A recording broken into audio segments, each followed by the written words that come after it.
This segment of Panther Sports Talk is brought to you by CFU, the power of service.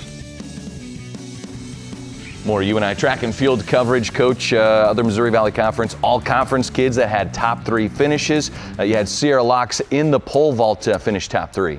Yeah, Sierra has had a terrific year all season long, and it was a really tough day for the vaulters on that day because they were jumping into a little bit of a headwind. It was kind of a crazy wind to try to figure out, and she did a great job, made her first attempt clearances on her first 3 bars, really put people on notice, and was able to hold on for that 3rd place finish. Cam Cantrell in the high jump, a guy that had a great indoor season, followed it up. He loves those meet days.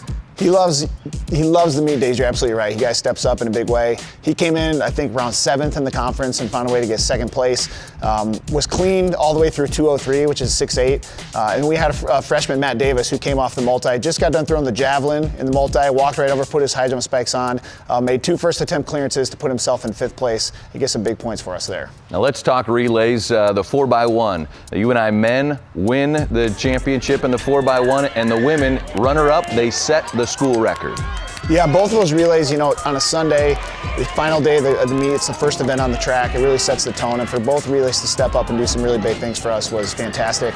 The men, they won that thing. We were probably on our 7th guy at that point. We had some injuries, and Coach Smith did a great job of making sure we had all the guys worked in. Parker Hewitt brought it home for us. It was actually his first 4x1 he's ever run in his life, even going back to high school.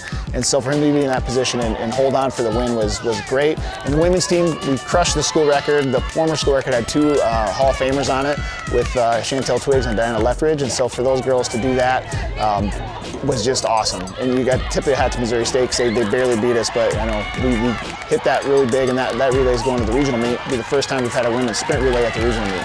A record that stood for 27 years in UNI's record book finally goes down, and really starting to build a good core in the short sprints on the women's side. One of the seniors that will be leaving, Taylor Raines, finished 3rd in the 100 and 200. We have a story coming up on her, but just left it all out there in her final outdoor championships. Oh, she was absolutely terrific. She was at her best when we needed her to be the most. Set a big PR in the 200, ran an excellent 100 meter, was all conference in both events. There's no better way to go out, than being your best at the last conference meet. So I'm excited to see her run again at the regional meet with those ladies on the 4x1 and see what we can do. Maybe we can go and try to break that 45-second barrier. The seniors, the graduates, Coach, that ran their last races, they left so much out there on the track for you. Yeah, the seniors play such a huge role in everything, especially this year with COVID-19 and everything that was happening there. To rely on their leadership to keep people focused and dialed in, they had a bigger role than they've ever had, and they stepped up in a huge way, and could not be more proud of that group of kids. All right, here's that story on UNI senior Taylor Raines.